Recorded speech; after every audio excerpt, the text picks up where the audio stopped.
গরুর যে অবস্থা মানে দামি করা যেতেছে না, মনে হচ্ছে গরুর বদলে মুরগি কিনে নেওয়া যায় এরকম একটা অবস্থা বর্তমানে।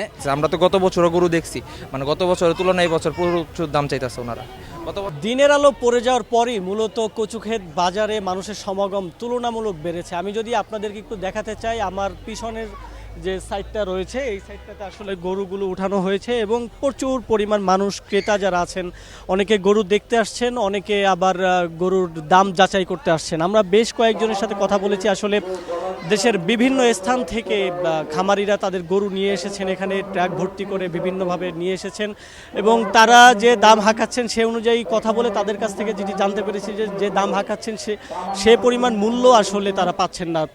ক্রেতারা অভিযোগ করছেন যে আসলে তাদের চাহিদার থেকে বা তারা যে পরিমাণ দামে আসলে গরু কিনতে চান তার থেকেও বেশি দাম হাঁকানো হচ্ছে। এই বিষয়ে প্রশ্ন করা হলে বিক্রেতারা বা খামারি ব্যাপারী যারা আছেন তারা আমাদেরকে যেটি জানিয়েছেন, আসলে তাদের গরু লালন পালন করতে যে পরিমাণ খরচ হয় সেই পরিমাণ খরচ তারা বিয়োগ করেই মূলত গরুর দাম হাঁকাচ্ছে।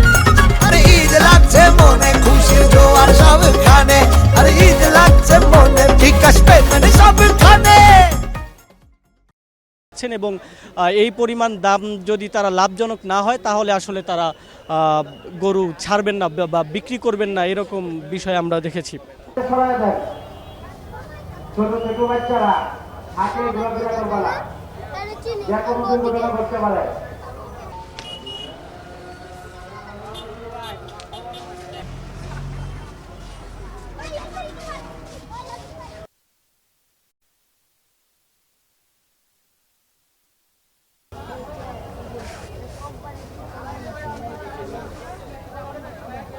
এক নম্বর হসপিটালে আছেন, প্রতি ডাক্তার এক নম্বর হসপিটালে দেখা করেন। গরু এটা ভিতরে লাগানোর ব্যবস্থা করবেন।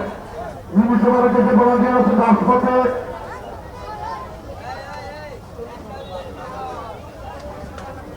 হাটের ভিতরে বাইরে যে সকল ব্যাপারী বাইরে আছে